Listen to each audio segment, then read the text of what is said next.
আসসালামু আলাইকুম রহমতুল্লাহ। সবাইকে শুভেচ্ছা অভিনন্দন। চলছে বর্ষা মৌসুমে হঠাৎ করেই কুমিল্লা দাউদকান্দি এই সমস্ত অঞ্চলে হঠাৎ করে উজান থেকে পানি নেমে এসে প্রলয়ঙ্কারী বন্যার প্রভাব দেখা দিয়েছে। এখানকার মানুষগুলো হতচকিত হয়েছে এবং এখানকার মানুষগুলো গৃহহীন হয়েছে, আশ্রয়হীন হয়েছে। এখানকার নারী পুরুষ যে অবস্থায় আছে তা বিভিন্ন মাধ্যমে আমরা দেখতে পাচ্ছি, বিভিন্ন মিডিয়ার মাধ্যমে দেখতে পাচ্ছি। এগুলো দেখে হৃদয়টাও হতবিহ্বল হয়েছে। এই সমস্ত মানুষের দুঃখ দুর্দশা মনের মধ্যে একটা বিষাদ সৃষ্টি করেছে। এটা সারা বাংলাদেশের মানুষকেই করেছে। এমন পরিস্থিতিতে সবারই সহযোগিতার হাত নিয়ে এগিয়ে আসা উচিত বিভিন্নভাবে। আমরা বাংলাদেশের মানুষ, আমরা প্রকৃতির বিভিন্ন প্রভাব দেখতে পাই। হঠাৎ করেই বন্যা, ঘূর্ণিঝড়, জলোচ্ছ্বাস এই ধরনের প্রভাব আমরা দেখতে পাই। এগুলোর সাথে আমরা খুব পরিচিত। কিন্তু হঠাৎ করেই এক রাতের মধ্যে এভাবে ঘরের মধ্যে পানি ঢুকে যাওয়া, মানুষ একদম হতচকিত হয়েছে। ওই অঞ্চলের মানুষ, ওখানকার মানুষের জন্য সমবেদনা এবং আল্লাহর কাছে দোয়া থাকবে যে তারা যেন এই পরিস্থিতিটা কাটিয়ে উঠতে পারে। আল্লাহ তাআলা কোরআনুল কারিমে এই মুসিবত সম্পর্কে বিভিন্ন জায়গায় মানুষকে পরামর্শ দিয়েছেন। আল্লাহ তাআলা এই সময়টাকে ধৈর্য ধরার আহ্বান জানিয়েছেন। আল্লাহ তাআলা কোরআনুল কারিমে সূরা বাকারার 155 নম্বর আয়াতে বলেছেন, নিশ্চয় আমি তোমাদের কিছু ভয় ও ক্ষুধা দ্বারা এবং কিছু ধন প্রাণ এবং ফসলের লোকসান দ্বারা পরীক্ষা করব, আর তুমি ধৈর্যশীলদের সুসংবাদ দাও।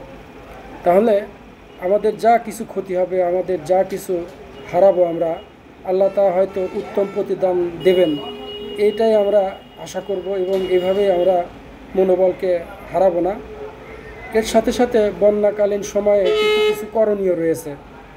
আমরা যারা ওখানে যাচ্ছি বা আমরা ওখানে যারা আছে, কিছু করণীয় আমরা যদি বন্যার্থদের মধ্যে যদি এগুলো একটু বলে থাকি, তাহলে হয়তো তারা আরও বেশি উপকৃত হবে।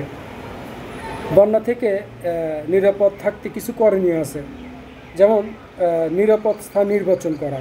প্রথমে হচ্ছে নিরাপদ স্থান নির্বাচন করা, অর্থাৎ সব জায়গায় যে পানিতে টইটুম্বুর, এখন ওই টইটুম্বুর অবস্থা থেকে যেখানে একটু শুষ্ক জায়গা আছে, উঁচু জায়গা আছে, সেখানে আশ্রয় নেওয়া। এই আশ্রয় নিতে একজন অপরজনকে সহযোগিতা করা, কারণ সবাই ওখানে বন্যা ইফেক্টেড। একজন সাহায্য পেলে অপরজনকেও সেই শুকনো জায়গায় থাকার সহযোগিতা করা। এ বিষয়ে আল্লাহ তাআলা নির্দেশনাও আছে, অর্থাৎ রাসূল সাল্লাল্লাহু আলাইহি সাল্লামের হাদিসে আসছে যে বান্দা যতক্ষণ তার ভাইয়ের সাহায্য করে, আল্লাহ ততক্ষণ তার বান্দাকে সাহায্য করেন। আবু দাউদ শরীফের 4946 নম্বর আয়াতে এভাবে এসেছে। এজন্য নিরাপদ স্থান নির্বাচন করা, নিরাপদ স্থানে আশ্রয় নেওয়া এবং অপরকেও সহযোগিতা করা, বিশুদ্ধ পানির ব্যবস্থা করা। পানিতে থই থই থাকলেও হয়তো উপযুক্ত পানি, খাবারের উপযুক্ত পানি থাকে না। এটা অত্যন্ত কষ্টদায়ক, কারণ পানি চারপাশে, কিন্তু এক গ্লাস পানি পান করার মতো অবস্থা থাকে না। সেই ক্ষেত্রে এই সমস্ত পানিও পান করা যায় যদি উপযুক্ত কৌশলে পানিটাকে বিশুদ্ধ করা যায়। সেক্ষেত্রে কিন্তু পানিকে ফুটিয়ে ঠান্ডা করে ফিটকারির মাধ্যমে কিন্তু এই পানি পান করার উপযুক্ত হতে পারে। কখনোই সরাসরি এখানকার পানি ধরে পান করবেন না, তাতে মারাত্মক বিপদ হতে পারে। আরেকটি বিষয় হচ্ছে, বাচ্চারা কিন্তু এই পানিতে খেলাধুলা করতে বেশি পছন্দ করে। তাই বাচ্চারা যেন এই পানি থেকে একটু দূরে থাকে বা তাদেরকে সতর্কতার সহিত চোখে চোখে রাখা, বাচ্চাদের ক্ষেত্রে এবং বয়স্কদের ক্ষেত্রে।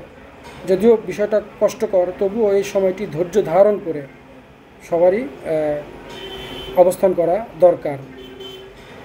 আরেকটি বিষয় হচ্ছে পোকামাকড় দমনে ব্যবস্থা করা, অর্থাৎ এই সময়টিতে যেখানে উঁচু জায়গা সেখানে মানুষও যাবে, বিভিন্ন পোকামাকড়ও সাপ বিচ্ছু যেতে পারে।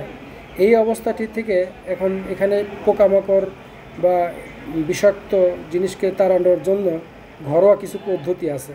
এই পদ্ধতিটা আপনি অবলম্বন করলে পোকামাকড় এখানে আসবে না। যেমন লেবু রস করে পানিতে মিশিয়ে যদি স্প্রে করা যায়, তাহলে কিন্তু আপনার পিঁপড়ে, তেলাপোকা বা এই ধরনের যত পোকামাকড় আছে এগুলো কিন্তু সরে যাবে।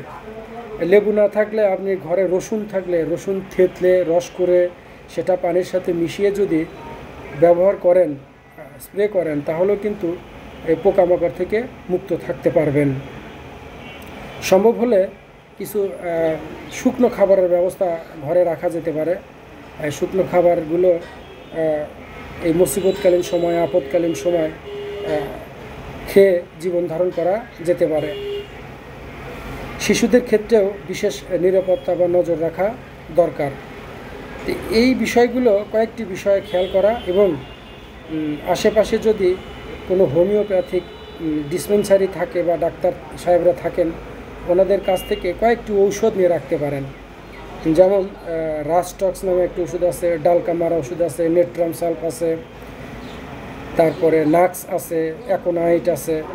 এই কয়েকটি ঔষধ আপনারা নিয়ে রাখতে পারেন এবং যে কোনো সময় যে কোনো পরামর্শ চাইলে আমার স্ক্রিনে নাম্বার দেওয়া থাকবে, যেখান থেকেই যে বলবেন আমি সাধ্যমতে তাদেরকে কনসাল্ট করার চেষ্টা করব। যে কোনো স্বাস্থ্য বিষয়ক পরামর্শ যদি চান আপনারা, আমার নাম্বার দেওয়া থাকবে, যে কোনো সময় আমার সাথে পরামর্শ করতে পারেন। সবাইকে আবারও শুভেচ্ছা, অভিনন্দন এবং এই মুসিবতকালীন সময়ে সবাইকে আল্লাহ তাআলা ধৈর্য ধরার তৌফিক দান করুন। আসসালামু আলাইকুম ওয়া রাহমাতুল্লাহ।